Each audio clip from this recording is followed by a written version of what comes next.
Hello বন্ধুরা, welcome to my channel dance with সাথী। তো চলো, এই আবহাওয়ার কারণে ঠোঁটের অবস্থা খুবই খারাপ হয়ে গেছে।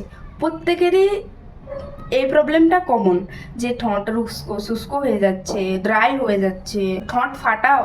তো চলো, এগুলো কিভাবে দূর করা যায় সেটা নিয়ে আজ দুটি স্টেপে শুষ্ক ফাটা ঠোঁটকে উজ্জ্বল ব্রাইট করতে সাহায্য করবে মাত্র দুটি স্টেপ। তো চলো সেটাই দেখাই আজ। তো প্রথমেই হচ্ছে এগুলো বেসিক চিজ। তো চলো, প্রথমেই হচ্ছে সকাল ঘুম থেকে উঠে যখন তোমরা সবাই ব্রাশ করো, প্রথমেই আমরা সকালে ঘুম থেকে উঠে প্রথমে আমরা ব্রাশ করি। আমি ব্রাশ করি কোলগেট দিয়ে, তুমি যেটা দিয়ে ব্রাশ করো না কেন একটু খেয়াল রাখবে যেন জিনিসটা পেস্টটা যেন সাদা হয়। এটা খুবই ভালো, সাদা পেস্টটা খুবই ভালো। বেশিরভাগ কোলগেটই ইউজ করো আমি জানি, বাট এই যে অল্প একটু একটু ছোট্ট মটরের দানার মতো নিয়ে তোমার ঠোঁটের মধ্যে জাস্ট এভাবে অ্যাপ্লাই করে নেবে। বাস তুমি অ্যাপ্লাই করে নিলে। এবার কি করতে হবে, ব্রাশটাকে ভেজানোর দরকার নেই, শুকনো ব্রাশ মানে ব্রাশ করবে তার আগে করে নেবে। এটা শুকনো ব্রাশটা নিয়ে জাস্ট এই যে প্রলেপটা লাগালে ঠোঁটের উপর, জাস্ট এটাকে হালকা হাতে কিন্তু মাসাজ করবে, মনে রাখবে হালকা, জোরে ঘুষবে না, নইলে ঠোঁটের স্কিন উঠে যেতে পারে। একদম হালকাভাবে, জাস্ট কোনো চাপই দেওয়ার নেই, একদম হালকাভাবে রাফ করবে। ভালোভাবে একটু ডলে নেবে, একটু টাইম নিয়ে 1 মিনিটের মতো।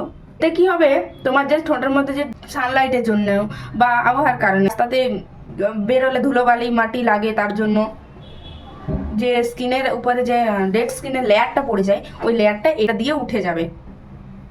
এটাতে তোমার দুটো জিনিস হলো, এক তো সকালের কাজ হলো, আর তোমার লিপ কেয়ারও হলো। তোমাকে এক্সট্রা এর জন্য কোনো টাইম বের করতে হচ্ছে না। তো আমার 1 মিনিট হয়ে গেছে। এবার এটা নর্মাল জল দিয়ে ধুয়ে নাও। দেখো তো ধোয়ার পরে কতটা গ্লো করছে। দেখো তো ধোয়ার পরে জাস্ট ডেড স্কিনটা তোলার পরে দেখো কতটা গ্লো করছে, পিঙ্কি পিঙ্কি লাগছে। চলো, এটা গেল ফার্স্ট স্টেপ। এবার আছে সেকেন্ড স্টেপ। এটার জন্য বাস কিছুই না, তোমার ঠোঁটটাকে একটু ময়শ্চারাইজার করতে হবে। ময়শ্চারাইজার জন্য আমি নেব অল্প একটুখানি চিনি। এই দেখো, আমার কাছে কোনো ছোট বাটি নেই, তাই এটা দিয়ে দেখাতে হচ্ছে। এই যে হোস্টেলে থাকি তো, এখানে তো আর বাড়ির মতো সব কিছু নেই।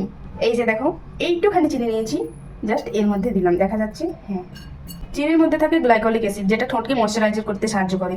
এবার নিব এর মধ্যে একটুখানি লেবুর রস। লেবুতে থাকে ব্লিচিং প্রপার্টি, এটা ঠোঁটের জন্য খুবই ভালো, স্কিনের জন্য খুব ভালো কিন্তু, আর এমনকি ডাইজেস্টিভ সিস্টেমের জন্য খুবই ভালো। আমি 4 ফোঁটা নিয়েছি, 4 ফোঁটা লেবুর রস নিয়েছি একটুখানি চিনির জন্য। তোমরা চাইলে এটা বেশি করে বানিয়ে 5-7 দিনের মতো উইদাউট ফ্রিজের বাইরে কিন্তু রাখতে পারো, কোনো অসুবিধা নেই। এবার এর মধ্যেই নেবো একটুখানি টার্মারিক, একদম অল্প করে টার্মারিক নিয়েছি, কারণ আমার একবেলা। এবার এর মধ্যে ভালোভাবে জিনিসটাকে মিশিয়ে নাও। চিনিটাকে একটু ভালোভাবে মানে গুলে নেবে, এভাবে হাত দিয়ে ডলে ডলে, তাহলে লিপটার জন্য খুব ভালো। আর আবার অনেকে বলবে যে তুমি মেডিকেল স্টুডেন্ট হয়ে কেন এরকম করে এইগুলো ফলো করো। আমি মেডিকেল স্টুডেন্ট হলেও কিন্তু আমি ঘরোয়া রেমেডি এগুলো খুব ফলো করি, এগুলোতে খুব ভালো রেজাল্ট পাওয়া যায়। তো চলো, আমার রেডি। একটু একটু দানা দানা চিনি থাকলে অসুবিধা নেই, পুরো গুলতে হবে না। একটু মোটা দানাটা হলে একটুখানি ডলে নেবে, তাহলে একটু ঠোঁটে লাগবে না আর কি। হয়ে গেছে। এবার এই মিশ্রণটা ঠোঁটের মধ্যে অ্যাপ্লাই করে নাও এইভাবে, ঠিক এইভাবে। জাস্ট হালকা হাতে, একদম হালকা হাতে মাসাজ করো, একটুখানি হালকা হাতে একটুখানি মাসাজ করো, ব্যাস। এবার এটা 10 থেকে 15 মিনিট এভাবে রেখে দাও, একটুখানি শুকনো হতে দাও, একটুখানি শুকিয়ে যেতে দাও। একটুখানি শুকিয়ে গেলে পুরো জল দিয়ে ধোয়ার কোনো দরকার নেই, ভিজে কাপড় দিয়ে এভাবে মুছে নেবে, ভিজে কাপড় নিয়ে ধুয়ে নেবে।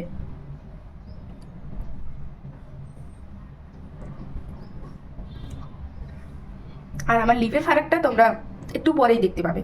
অলরেডি দেখে নিয়েছে যে কতটা পিঙ্ক হয়ে গেছে, জাস্ট কোলগেট দিয়ে ডলা দিয়েছি তাতেই। চলো, ফিরে এলাম 10 মিনিট পর। আমি পুছে নিলাম, তোমরা এইভাবেই পুছে নেবে। জাস্ট দেখো ঠোঁটটা, দেখো কতটা গ্লো করছে আর কতটা পিঙ্কি লাগছে প্রথমের থেকে।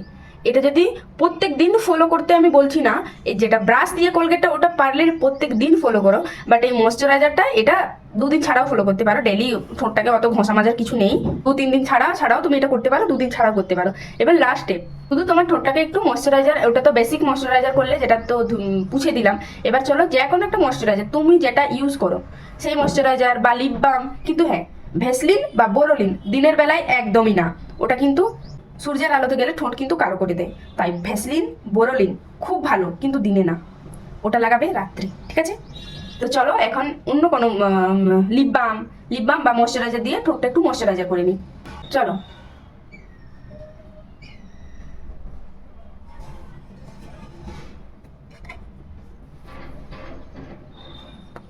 দেখো আফটার বিফোরের মধ্যে তোমরাই পার্থক্য বুঝতে পারবে, আমার কিছু বলতেই হবে না যে আগে কেমন ছিল আর এখন কেমন হলো। ভিডিওটার একটু শুরুর দিকে যাও, গিয়ে ঠোঁটটা দেখো, আর এখন লাস্টের দিকে এসে ঠোঁটটা দেখো। এভাবে কিন্তু তোমাদেরও ঠোঁট পিঙ্ক হবে। আমি যে দুটো স্টেপ বললাম ওই দুটো স্টেপ ফলো করবে। প্রথম স্টেপটা ডেলি ফলো করবে রেগুলার, দ্বিতীয় স্টেপটা দুদিন ছাড়া ছাড়া ফলো করবে, ঠিক আছে? তবে তোমাদের ঠোঁটও ব্রাইট এবং গ্লাসি ঠোঁট হয়ে উঠবে মাত্র দুটি স্টেপে। আজকের মতো ভিডিওটা এখান পর্যন্তই। ভালো লাগলে লাইক কমেন্ট শেয়ার করে দিও। Bye bye.